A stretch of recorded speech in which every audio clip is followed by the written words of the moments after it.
O Tajiquistão, uma nação aninhada no coração da Ásia Central, destaca-se como uma terra de contrastes geográficos e um caldeirão de tradições ancestrais que, vistas de uma perspectiva global, são frequentemente consideradas estranhas ou únicas. Curta, inscreva-se e compartilhe. Vamos começar. Este país montanhoso, dominado pela imponente cordilheira do Pamir, apelidada de Teto do Mundo, preserva um modo de vida que entrelaça profundas raízes persas, influências soviéticas de um passado não tão distante e um forte senso de comunidade e honra familiar. A vida aqui se desenrola em um ritmo diferente, marcado por costumes que regem tudo, do nascimento à morte, e que, para o visitante, podem parecer uma jornada por um mundo de regras sociais complexas e fascinantes. A geografia do país molda inexoravelmente seus costumes. O Tajiquistão é o país mais pobre da Ásia Central, e seu território é composto em 93% por montanhas. Essa característica levou a uma grande concentração populacional em vales férteis, enquanto as comunidades montanhosas permanecem isoladas e preservam intactas as tradições ancestrais. A vida no Pamir, por exemplo, exige resiliência e autossuficiência, características que se refletem em seus rituais e na extrema hospitalidade, norma social suprema. Uma norma que, embora comum em toda a região, é vivida aqui com particular intensidade. Uma das áreas em que os costumes tajiques revelam sua complexidade reside nas cerimônias de casamento. Casar-se no Tajiquistão é muito mais do que a união de duas pessoas. É uma aliança entre duas famílias e um evento que exige o cumprimento rigoroso de protocolos que podem durar dias ou semanas. O que pode parecer estranho a um estrangeiro é a extrema formalidade e o fardo financeiro imposto à família do noivo, e, frequentemente, também à da noiva. A tradição do kalim, ou preço da noiva, persiste. Embora sua forma moderna não envolva a compra literal de uma pessoa, representa uma compensação monetária à família da noiva por sua criação e perdas. Essa quantia, muitas vezes substancial, pode obrigar jovens a trabalhar no exterior, principalmente na Rússia, por vários anos para economizar o dinheiro necessário. Além do kalim, a família da noiva deve providenciar o sarpô ou dote, uma coleção de centenas de itens, incluindo roupas de cama, móveis, eletrodomésticos e, tradicionalmente, mais de 40 conjuntos de roupas para a noiva. A exibição desse dote, ou o esforço para projetá-lo, é um indicador de status social e uma fonte de considerável pressão sobre as famílias. Particularmente marcante é a cerimônia de apresentação do sarpo, na qual todos esses bens são exibidos publicamente no pátio da família ou no salão de casamentos. Um costume que reforça a noção de que o casamento é tanto um evento econômico quanto emocional. A própria cerimônia de casamento é repleta de tradições únicas. Embora o Tajiquistão seja um país predominantemente laico, a influência do islamismo sunita se mistura com práticas ancestrais. Antes do casamento principal, realiza-se o nikah, a cerimônia religiosa islâmica. Os casamentos geralmente duram 2 dias, com banquetes separados para as famílias da noiva e do noivo, culminando em uma grande celebração conjunta. Um costume surpreendente é a ausência da noiva durante grande parte das festividades, já que muitas vezes espera-se que ela permaneça em um cômodo separado, um gesto de modéstia e decoro. Sua aparição é um momento cuidadosamente coreografado. Os costumes sociais e a etiqueta diária no Tajiquistão também possuem regras rígidas. A hospitalidade é sagrada. Recusar um convidado ou não lhe oferecer o melhor da própria casa é considerado uma ofensa imperdoável. Se alguém é convidado para uma refeição, existe uma etiqueta específica para se sentar e comer. Tradicionalmente, a comida é servida sobre o dastarkan, uma toalha de mesa estendida no chão. Os convidados de honra e os mais velhos sentam-se no lugar mais distante da entrada, considerado o lugar de honra, enquanto os mais jovens sentam-se perto da porta. É considerado indelicado começar a comer antes dos mais velhos ou falar alto enquanto se come. O chá verde é mais do que uma simples bebida, é um ritual social. É servido em pequenas xícaras sem alça chamadas piala, e o costume dita que a anfitriã deve enchê-las apenas até 1/3 ou metade da sua capacidade. Um estrangeiro pode interpretar isso como mesquinho ou um serviço inadequado, mas a explicação é justamente o oposto.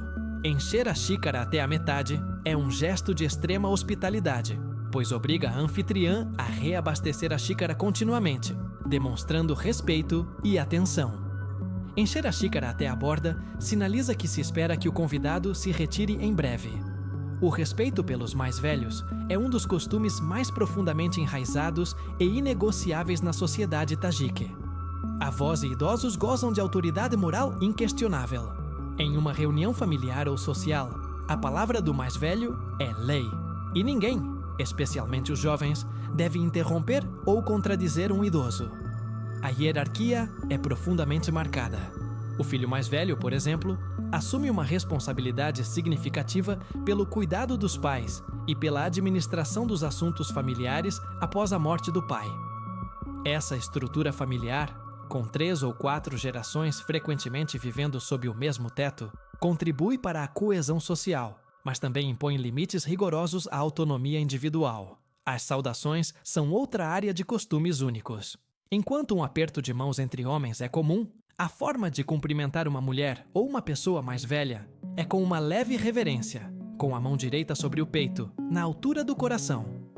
O mais notável é o cumprimento entre mulheres, que frequentemente se cumprimentam com um beijo em cada bochecha, um gesto de afeto estendido até mesmo a conhecidas que não são parentes próximas. Talvez o gesto mais distintivo seja o da mão esquerda. Oferecer ou receber um objeto, especialmente comida ou dinheiro, com a mão esquerda é considerado uma grave falta de respeito, pois essa mão é considerada impura segundo os costumes locais. A mão direita deve sempre ser usada. As cerimônias de luto e funeral também são profundamente codificadas. Após um falecimento, missas e refeições memoriais são realizadas no 3º, 7º e 40º dia, e novamente no aniversário da morte. Essas cerimônias são dispendiosas e demoradas, mas consideradas obrigatórias para honrar o falecido e preservar a dignidade da família. O código de vestimenta durante o luto, os gestos de pesar e a estrita segregação de gênero nesses eventos são práticas rigorosamente observadas que impressionam os visitantes com sua solenidade e significado social. Curta, inscreva-se e compartilhe. No âmbito da religião popular, existem costumes que misturam o Islã com crenças pré-islâmicas e zoroastrianas, resultando em práticas que podem parecer incomuns. A crença em espíritos malignos e no mal olhado é difundida. Para proteção, é comum ver amuletos como o nazar, o olho azul turco, ou o uso de incenso especial e a queima de ervas para purificar uma casa ou uma pessoa que tenha sofrido infortúnio. Visitar locais sagrados ou mazars, que geralmente são túmulos de santos ou sufistas, é uma prática comum, onde as pessoas buscam bênçãos e intercessão em questões de saúde ou fertilidade. O ritual de amarrar tiras de tecido em árvores perto desses santuários é uma forma visual de deixar um pedido ou desejo. A vida nas áreas rurais exibe costumes ancestrais. O pão, ou não, é considerado sagrado. Nunca deve ser colocado de cabeça para baixo, nem jogado fora. Se um pedaço de pão cair no chão, deve ser apanhado, beijado e colocado em um lugar alto. O respeito pelo pão é uma herança da vida camponesa, que vê esse alimento como a base da sobrevivência e um símbolo da abundância divina. Outro costume rural é o da criação de bichos da seda. Em algumas regiões, a criação desses bichos não é apenas uma atividade econômica, mas também uma tradição ritual, onde se acredita que o sucesso da colheita seja influenciado pela pureza e moralidade da mulher que cuida deles.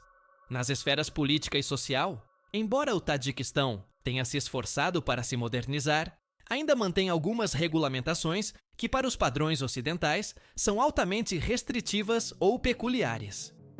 Por exemplo, o governo implementou regulamentações rígidas sobre o vestuário tradicional.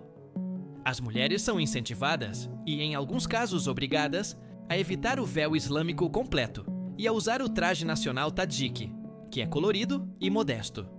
Para os homens, barbas excessivamente longas têm sido alvo de uma controversa campanha governamental, que busca desencorajar influências religiosas extremistas. Essas regulamentações refletem uma tentativa do Estado de moldar a identidade nacional e controlar tanto a esfera pública quanto a privada. Até mesmo os nomes de crianças foram alvo de leis que podem ser consideradas incomuns. O governo promulgou uma lei que proíbe o uso de nomes árabes ou estrangeiros que não estejam de acordo com a cultura tajique, promovendo, em vez disso, nomes de origem persa ou com conotações nacionais. Este é mais um passo na reafirmação contínua da identidade nacional diante de influências externas, sejam elas russas, islâmicas radicais ou ocidentais. O sistema de Mahala, ou bairro tradicional, é a base da vida comunitária e social, especialmente nas grandes cidades.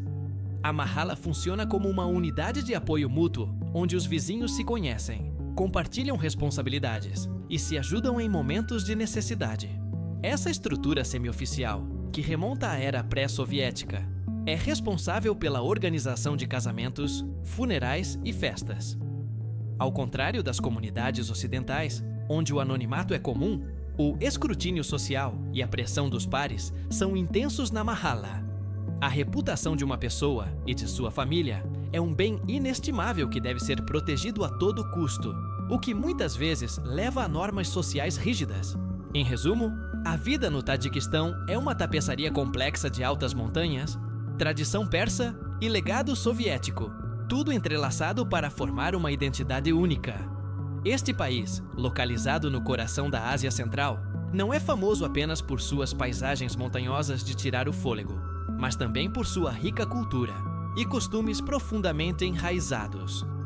Os costumes locais, que vão desde o preço da noiva e a exibição do dote até a forma cerimonial de servir o chá e a proibição de certos nomes, são muito mais do que meras peculiaridades culturais. Essas práticas refletem uma sociedade que valoriza a hierarquia e a honra familiar, onde cada ação e decisão é influenciada pelo respeito à tradição e à comunidade. A hospitalidade inabalável oferecida aos visitantes é um pilar da cultura tadjique. Compartilhar um chá quente na casa de um estranho simboliza abertura e conexão entre as pessoas. A luta do Tajiquistão para forjar uma identidade moderna, sem perder sua essência ancestral, apresenta um fascinante estudo de caso de como as tradições mais incomuns se tornam o próprio tecido da vida cotidiana. Nesse contexto, o rótulo de estranho, frequentemente atribuído a esses costumes, perde o seu valor quando se compreende que eles são, na verdade, o mecanismo de sobrevivência cultural e social de uma nação que vive sob o teto do mundo. Como é conhecida essa região montanhosa? Curta, inscreva-se e compartilhe. Até a próxima!